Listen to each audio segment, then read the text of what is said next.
Pričenjamo naš tretji, zadnji sklop na sekciji Zgodovina je slastna, kulturna zgodovina hrane.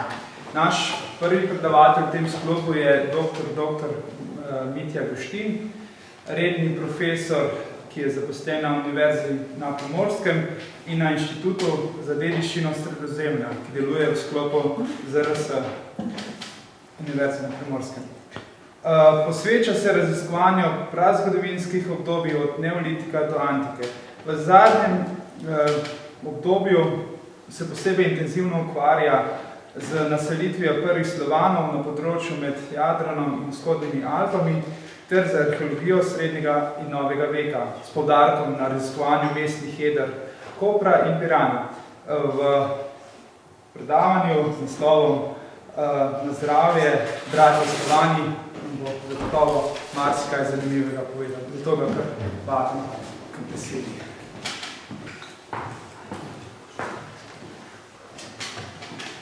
Hvala lepa za prijazen uvod.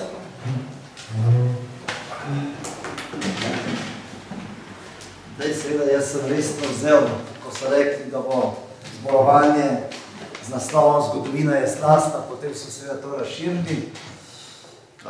Tako da bom nekako v tej smeri poskušal predstaviti na svojo majhno zbiranje gradiva. Ni dolgo tega, 12. septembra v Splitu, sredi te dragocene Dioklecijanove palače, je bil lončar iz Brača in nekako pod nogami, kot vidite, je imel take zanimive trojne vrčke, katere jaz že spremljam od svojega prvega delovnega dne v muzeju v Brežicah leta 1974. So bili v stalni zbirki vinogradništva, tako da se vedno hopla. To je pa nekaj, kar se spomnim iz svojega prvega službovanja. No, takle vrček, podoben, trojni, naletimo tudi recimo v Peči, na Madžarskem, ali pa naprimer v številnih družinah, predvsem hrvaškega kontinentalnega porekla, kot je tukaj polička z drobnimi suvenirji družine Fulko. Ti trojni vrčki niso nič novega v tem zgodovinskem času, ki sem ga zdaj pokazal, se pravi v naši sedanjosti. Tukaj imam 3 primerke. Prvi gor za ročajčki je približno 1100 pred našim štetjem iz Kaukaza, se pravi gre za 3 lončke, ki so medsebojno povezani. Drugi tukaj za temi ornamenti krožnimi je iz 1. stoletja pred našim štetjem iz keltske kulture v Romuniji in spodaj tale z napisom je znani duenos, najstarejši rimski napis, starorimski napis na svetu, vsekakor tam nekje 6. stoletje pred našim štetjem. Se pravi, sama trojna posoda kot taka ni nič posebnega, nekako jo imamo, kot vidimo, že v 1. tisočletju kar prisotno v različnih kulturah, tako da se bomo pač vprašali, kako pridemo naenkrat do teh posodic, ki smo jih videli iz 3 različnih lokacij. Zibelka teh posodic je Krapina. Tukaj imamo pogled na Gajevo ulico, ta znameniti Ljudovi Gaj, eden izmed očetov panslavizma, je iz Krapine doma. In če gremo v muzej Neandertalca, enega lepših prikazov prazgodovinskega človeka starejše kamene dobe, bomo takele trojne posodice videli na njihovi muzejski predstavitvene take sobe iz konca 19. stoletja z značilno sliko in keramiko tistega obdobja. No in tukaj z iste sobe začnemo našo pripoved, kaj pomenijo te trojne posode z ročajčki prepletenimi v zavesti, bom rekel, predvsem hrvaškega prebivalstva in sicer tega zagorskega dela Hrvaške in deloma seveda tudi nekoliko čez Sotlo na Slovenskem. Značilnost teh posodic večinoma nosijo napis, in sicer nosijo napis Čeh, Leh in Meh. Čeh, Leh in Meh vidimo tudi sicer na nekoliko slabši sliki tiste grafike. Razstanek braće Čeha, Leha in Meha, se pravi bratov, gre za 3 brate, ki igrajo zelo pomembno vlogo v začetku 19. stoletja, predvsem v Krapini. In sicer gre za 3 brate, ki naj bi živeli v rimskem času, ki so imeli tudi sestro Vidino in so seveda pod težo okupacije se razbežali proti severu in seveda Čeh je ustanovil Češko, Leh je ustanovil Poljsko in Meh ali Rus je ustanovil Rusijo. Pravi, prišli smo zdaj zelo hitro že iz nekih predmetov, nekih napisov na legendo, ki je v tem primeru seveda na različnih področjih umetnosti napisana, tako v pesmih, v slikarstvu, pa tudi to, kot vidimo, z enim predmetom v keramiki. No in če po tem uvodu nekako gremo na to legendo o slovanskem izvoru, bratov Čeh, Leh in Meh.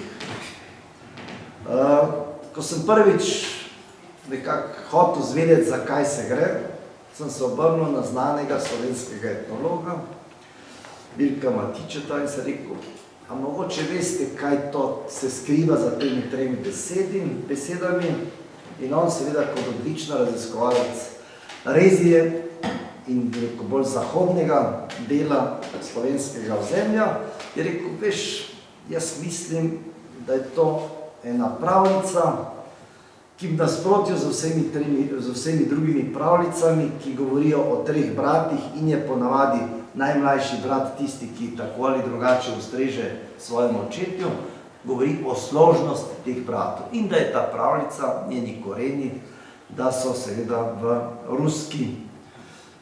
ruskem pripovedniškem svetu. Potem se spet pozabil, dokler pač nisem pred enim letom začel iskati pravzaprav za kaj gre. Pravi, Ljudevit Gaj, ki je bil prvi, ki je v Krapini to krapinsko legendo zapisal, nekaj, kar so vsi govorili, kar so vsi poznali, ampak on je seveda zapisal in to je bilo tiskano in s tem je seveda prišlo, da tako rečem, v hrvaško literaturo, tudi v enem času, kjer je pač ta iskanje slovanskega bratstva imelo zelo, zelo veliko pomen. Ampak Ljudevit Gaj je bil tako rekoč zadnji. O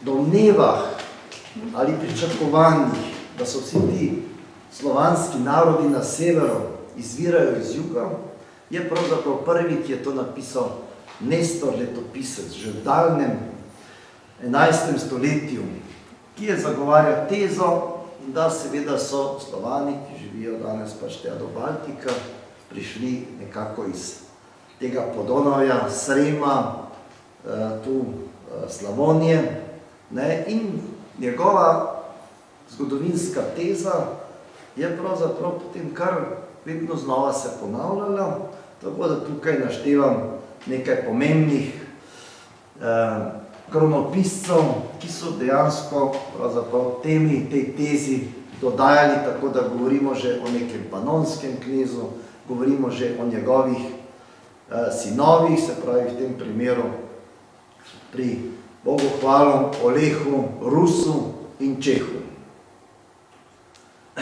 Kar je mogoče usodno ali pa bolj pomembno, da so te domneve, trditve zgodovinske seveda se širile, kako danes malo pripisujemo od nas malo starejših, tako so seveda tudi takrat, ampak papež drugi je bil pomemben mož in on je seveda to staro legendo zapisal in s tem seveda povzročil, da za svojo verodostojnostjo, da je ta legenda dobila veliko težo, tudi v kasnejšem obdobju.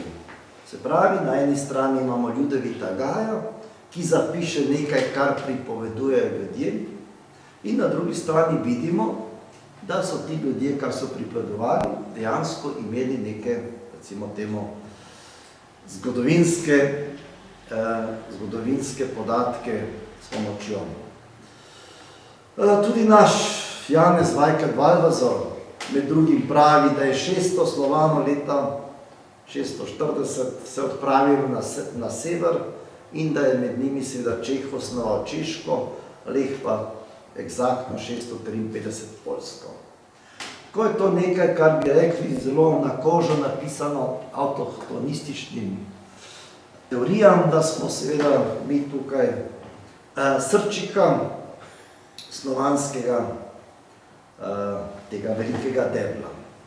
No, ampak če se vrnemo nazaj na Hrvaško, je zelo pomemben mož Vinko Pribojević, ki je na Hvaru, se pravi na otoku Hvaru, v latinščini predaval, kar pomeni, da je Hvar takrat, v 16. stoletju, premogel eno občinstvo, ki je razumelo srednjeveško latinščino in je to predavanje potem objavil v Benetkah, se pravi o izvoru Slovanov. In tam seveda eksplicitno pravi, da zdaj pa se, ker je pač on iz Dalmacije, iz Hvara, in tudi že prej smo to opazili pri nekaterih avtorjih, da so seveda tukaj ti bratje odšli iz Dalmacije in so danes seveda predniki teh velikih ljudstv, narodov na severu Evrope. No in jasno, Vinko Pribojević je na ta način vplival na celo vrsto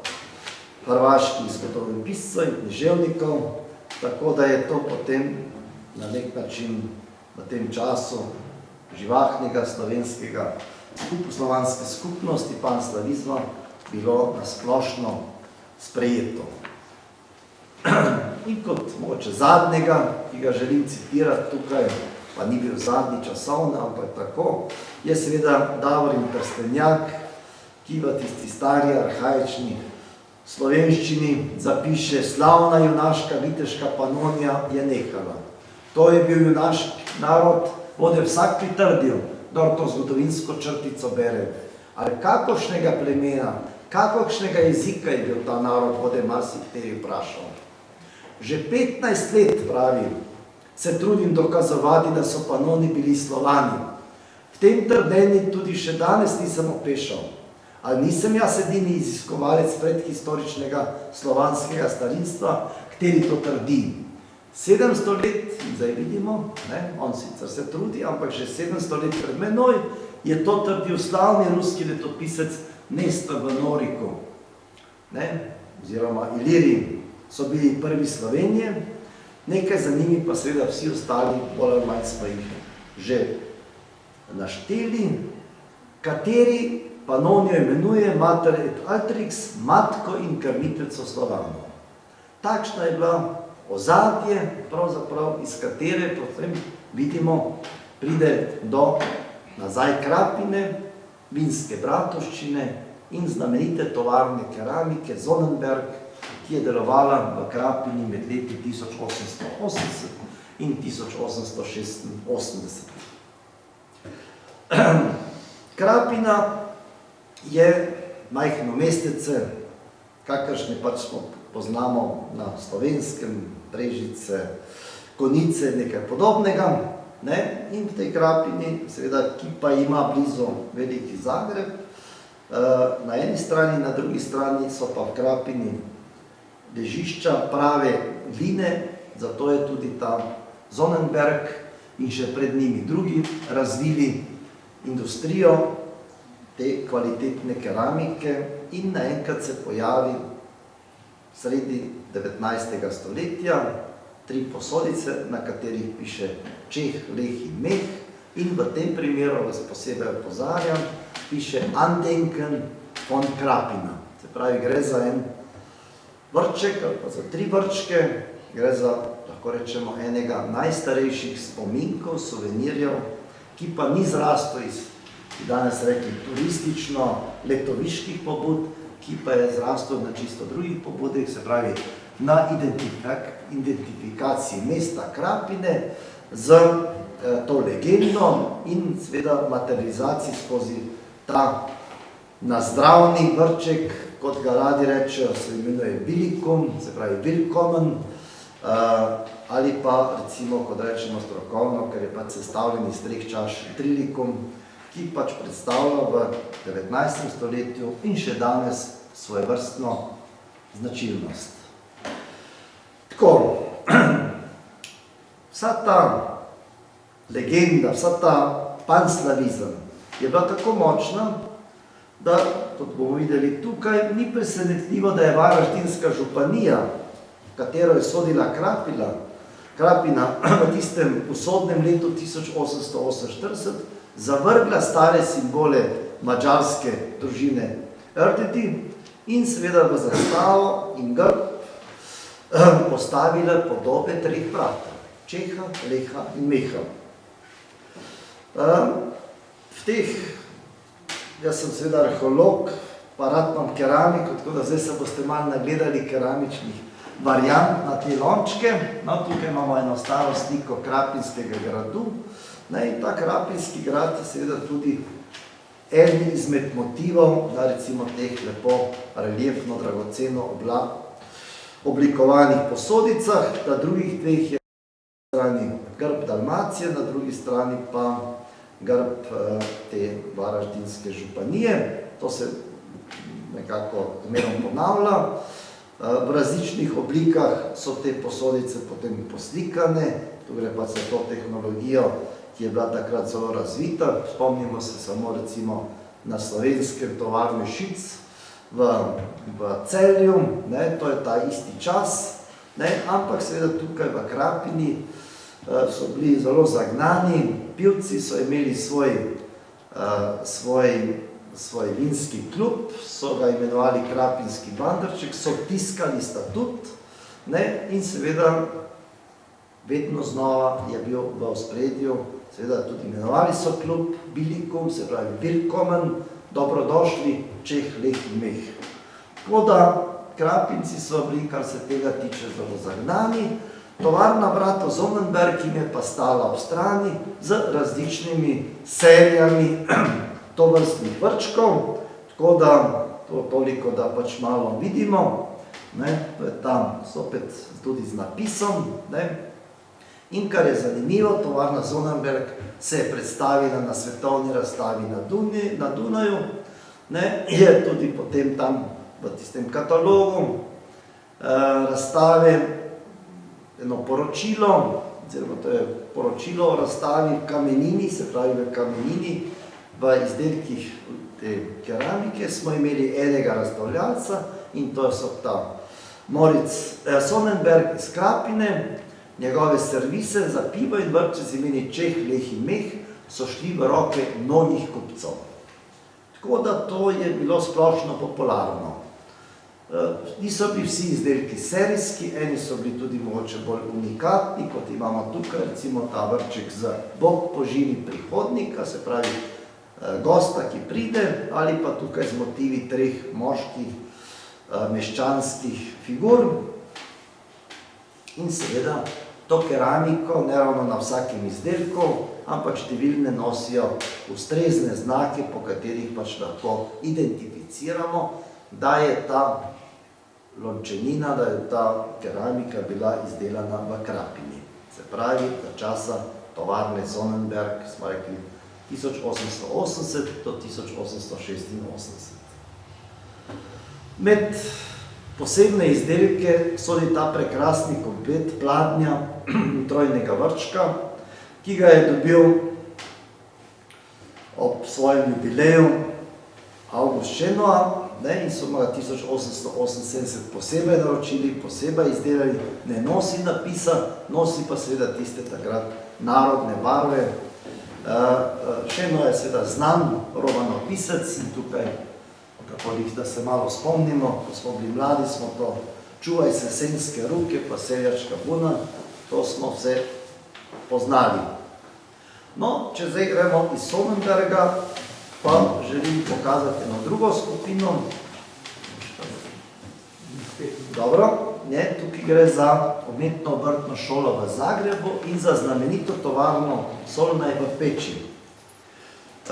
To so seveda zopet keramične tovarne, tukaj imamo en takle vrček, ki naj bi bil datiran od okrog 1825, kar pomeni naj bi bil, tukaj ni nobene zanesljive datacije, pač po objavi, vsekakor gre za en vrček, nima še napisa, nima še okrasa, ena taka, bi rekel, surova forma, medtem ko so postali tile vrčki prekrasni, to je to obdobje, konec 19. stoletja, z vsemi temi barvami, no in tukaj imamo en lep primerek v Zagrebu, kjer je bil sam izdelek narejen v Prišicu v Celju, ampak so potem učenci, ki so to obrtno šolo, morali izvesti ta okras, no in to je neko diplomsko delo take obrtne šole iz leta 1886.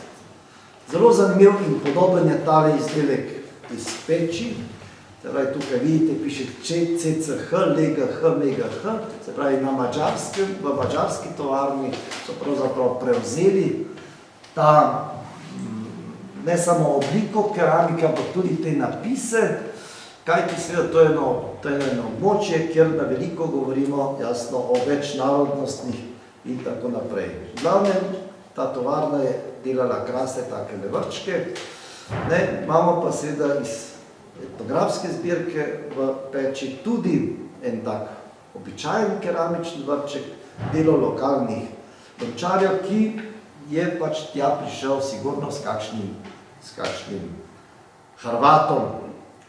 V tretjem poglavju je treba poznati Nemški dol, to je zaselek, 2-3 hiše, ki je, kot vidimo, pač ima različna imena.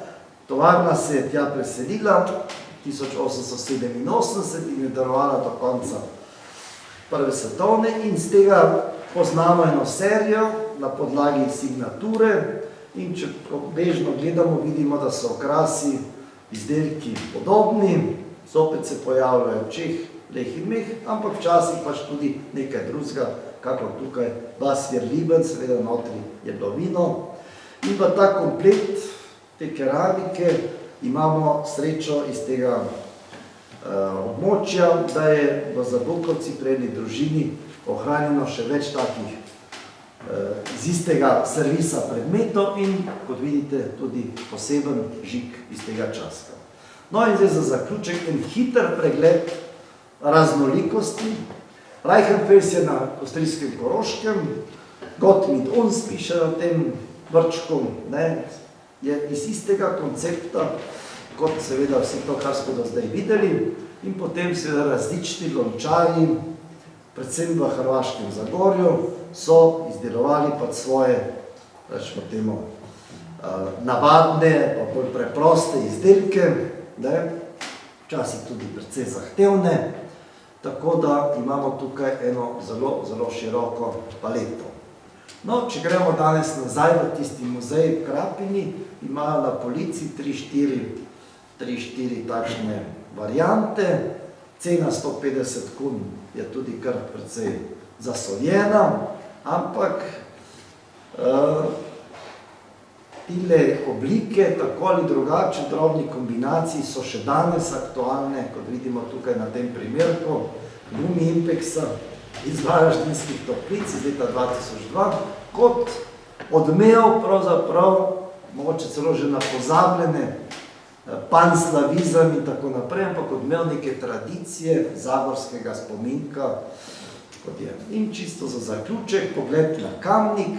V Kamniku smo imeli eno imenitno keramičarsko tovarno, ki je zaprla svoje obrate ki je v 60 letih naredila tale izdelek.